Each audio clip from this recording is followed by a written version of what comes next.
Unfortunately, I'm starting to get this gut feeling that we might not even see Caitlin back on the court this season, and that might actually be the best thing. Caitlin should be out for the rest of the season. Maybe this season is just done for her. Maybe it doesn't make sense. Injury report that Caitlin Clark is a game time decision.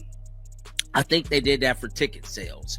I think they knew that we all was going to pick up on that and pretty much say, well, you know what? There's a chance Caitlin Clark could be coming back for this game, maybe even that game. Look, Caitlin Clark just dropped a massive bomb. She's talking about walking away from the Indiana Fever. She's just completely fed up with how this league is handling things. About the Caitlin Clark injury. Let's listen to her, bro. Caitlin starting full court running last week. Has she been able to do anything extra since then or return to practice at all? No return to practice. She's been able to get a little bit more in her full court running, with her all of her body weight. It's really building up from doing minimal to then building some endurance to do longer periods of time. She's been able to do a little bit more on the court in terms of how she moved. Caitlin Clark's. So there is really no timetable as to when Caitlin Clark could return. Y'all got me? There is no set time as when CC could possibly be coming back. And as of right now, the Indiana Fever is looking real spooky because they're not keeping. So she's been sidelined since July 17th. The WNBA just keeps putting out these really vague updates. It feels like they're just trying to milk ticket sales. Meanwhile, Indiana keeps losing games. Her serious injury, which came from some really physical play, is still keeping her out. But it's looking like he don't care for Caitlin Clark. We know clear as day that Stephanie White has been looking in certain areas not to be feeling the Caitlin Clark effect. I don't know, but this stuff is definitely. And then don't even get me started on how they've handled the updates. First, they said she was day-to-day, then suddenly she was out indefinitely. And my personal favorite, a game-time decision against Dallas. Yeah, right. A game-time decision for someone who hasn't practiced in weeks. Specifically, the reporting around Caitlin Clark's injury, because I feel like it is getting stranger by the day. It has been a month now that Caitlin has. What's next? Are they going to list her as probable for the 2032 season? And then Coach Stephanie White drops this bomb. Caitlin hasn't even practiced. Not one single practice. So why the heck is she even being listed on the game status sheet at all? Oh, right. Ticket sales. Gotta keep those butts in the seats. Gotta keep those WNBA live stream numbers barely moving. Today, she was listed as a game time decision for today's game against the Dallas Wings. And then after practice yesterday, Coach Stephanie White basically came out and said, no, Caitlin Clark hasn't even been practicing. So they changed it from a game time decision to her being out. And let's look at the numbers. There are only 12 games left in the regular season. It ends on September 9th. Every single day she stays out makes the odds of her coming back basically microscopic. At this point, the possible return window is looking like a drive-thru at a closed McDonald's. You can show up, but you're not getting anything. At the Indiana Fever's schedule right now, they only have 12 games left, and there is exactly 4 weeks left in the regular season. And the craziest... Now let's talk about this magical timeline circus. Beat reporter Scott Agnes just decided to kill the mood. He dropped that now infamous "at least several more weeks" comment. Several more weeks? My guy, do you even know what season we're in? That puts her coming back for like 6 games tops before playoffs. What's the point? Just to sell a last-minute comeback montage? Even ESPN thought they had it figured out, circling August 12th as her big return. But of course, in classic WNBA fashion, game day lists started playing musical chairs. Questionable in the morning, out by lunch. Replying to someone else's comment who said, just can't wait until Cece is back. She's the most dynamic, electric player in the WNBA. Great job, Lexi. And then Scott Agnes replied and he said, have patience, at least several more weeks. And then, surprise, surprise, Stephanie White herself admits Caitlin hasn't done a single full practice. Not one. So where is this game time decision coming from? Is it a decision about whether she's going to sit on the bench in sneakers or slides? Because if you haven't practiced, you're not playing. Everyone knows that. Contenders at this point, I'm just not so sure. Do you risk another injury that can again compound and turn into something else down the line? Now, one other And here's the thing. This isn't even the first time they've pulled this nonsense. Mid-season, she came back from a quad injury after exactly one full-speed practice. And what happened? She got hurt again. Imagine being so bad at managing injuries that your star player is basically on the world's worst cycle injured, rushed back, injured again. Either the WNBA is completely incapable of communicating clearly or they're deliberately hiding the truth. Honestly, I don't know which is worse. Both are a slap in the face to the fans who are literally paying for this mess.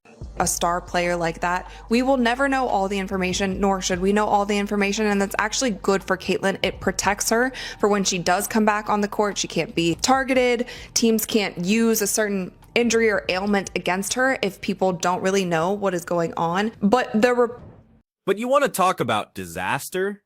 Let's get into the full-blown fever meltdown.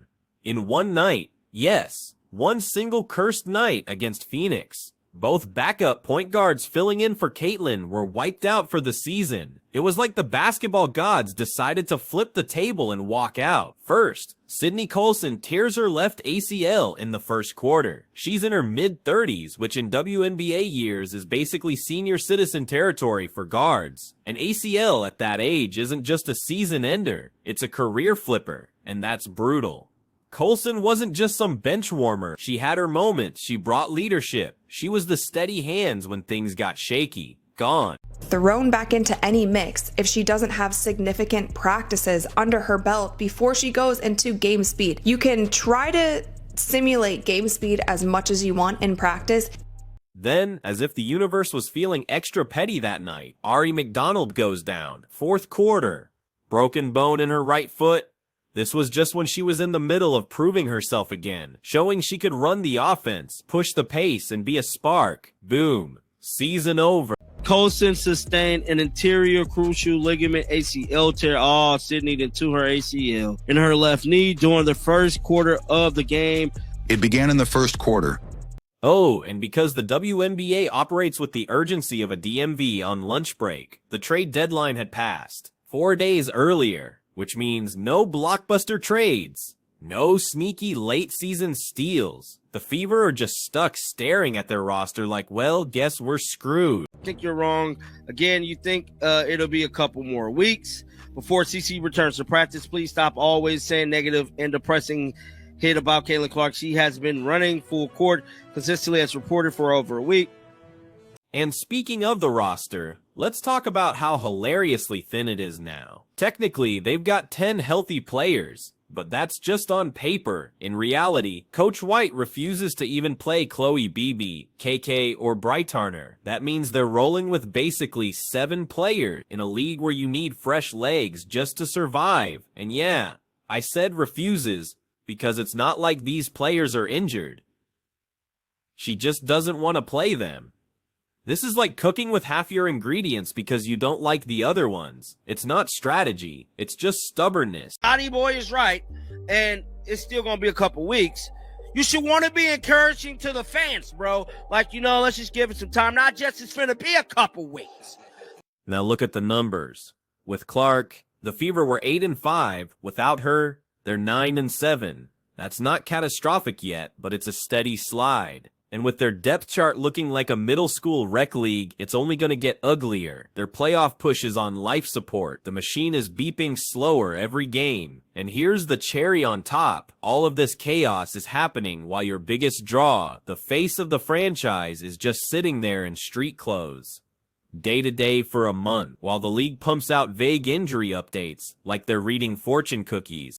Now, initially, it was a growing strain, like a pulled muscle. Caitlin Clark has not played a game since July the 17th. It is now August 12th. In 5 days, the WNBA is acting like we're too dumb to notice all this. But fans aren't stupid. We can see the contradictions. We see the bad injury management and the total lack of transparency. We see a coach making questionable rotation choices, a front office with no plan B, and a league willing to milk a star's name for every last click without giving a damn about what's actually going on. Cohesion might be the right word. They've had cohesion issues this entire season. When Caitlin Clark is in, the team plays completely different than when Caitlin Clark is not on the court. So, Caitlin Clark sits down with Sue Bird. She thinks she's doing a nice little interview, and then she casually drops a story that should make every Fever fan throw something at the wall. She admits Coach Stephanie White benched her mid-game for 2 turnovers in a row. Okay, fine. Coaches bench players for turnovers, but then the lesson was apparently that she should stop trying risky plays, like a fast break pass to a teammate.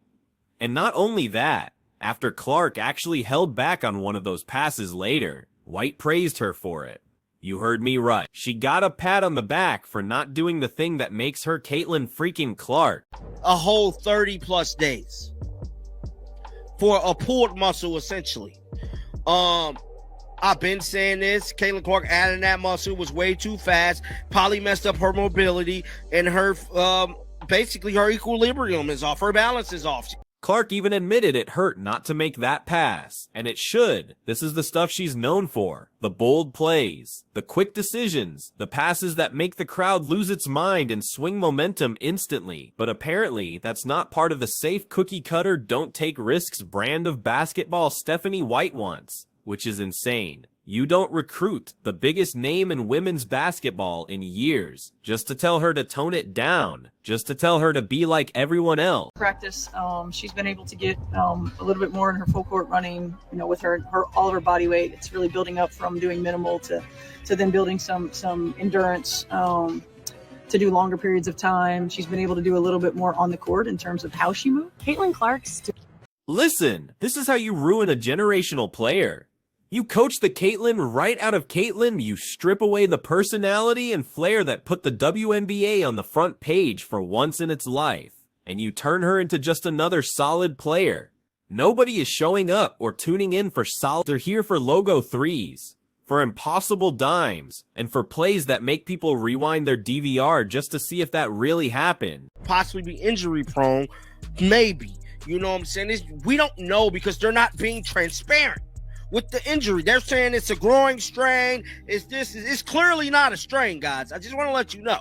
Now, Stephanie White said this, yes. What's crazy is, it's like if Steve Kerr went to Steph Curry after he hit a pull-up from deep and said, yeah, Steph, don't do that again. Just take the mid-range jumper. Before Steph changed the NBA, long threes were considered bad shots. Now they're the standard. Caitlin could do the same for the WNBA if the league and her own coach don't smother her under boring, safe tactics. But of course, the WNBA, being the WNBA, they're perfectly capable of taking their one true star and telling her to be less interesting.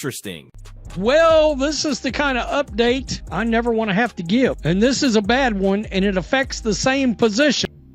Meanwhile, the team's actual situation couldn't be worse. With Sydney Colson and Ari McDonald both done for the season, the Fever literally have 0 natural point guards left. None. They're forcing Kelsey Mitchell, who's built to score, to bring the ball up. They're even making AJ Boston, a center, act like a guard sometimes. That's how desperate they are. It's like making your goalie take corner kicks in soccer because you've got no one else. We lost 2 very, very competent players, including the starting point guard that was filling in for the other starting point guard. Fans aren't dumb. They can see what's going on. And plenty of them suspect the league is keeping Caitlin's real status under wraps, just to keep eyeballs on the games. But the reports floating around say she's already been privately ruled out for the rest of the regular season, which means all these little maybe she's close hints are nothing more than bait. And it's not like she's soft.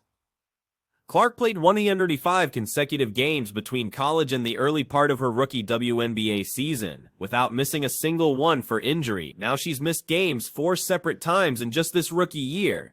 Quad pulls, groin pulls, all the kind of injuries you rack up when your body is getting pounded every night, and you're rushed back without enough recovery. They only have 12 games left, and there is exactly 4 weeks left in the regular season. And the craziest thing about this last groin injury with Caitlin Clark is how it's been covered. The risk here is obvious. Bring her back early. You're just asking for another injury. Maybe even something worse that messes with her long-term career. But without her, the Fever are looking at crawling into the playoffs as a low seed, maybe 8th, with no real shot at doing anything. And the emotional toll is real. This team's been slapped around by injuries all year. Clark's return might be the only thing that gives them the spark to believe again. And here's the real kicker. The entire league is basically hanging on one player right now. Playoff hopes, ticket sale, national attention, all of it is on her. And the way the league and the team have managed this, it makes them look amateur, if we're being nice, manipulative, if we're telling the truth. So yeah, if you want the unfiltered truth about this and every other WNBA train wreck, stick around, because clearly they're not going to give you the real story themselves, and at this rate, the next update on Caitlin Clark might as well be a press release saying, "We're still making it up as we go."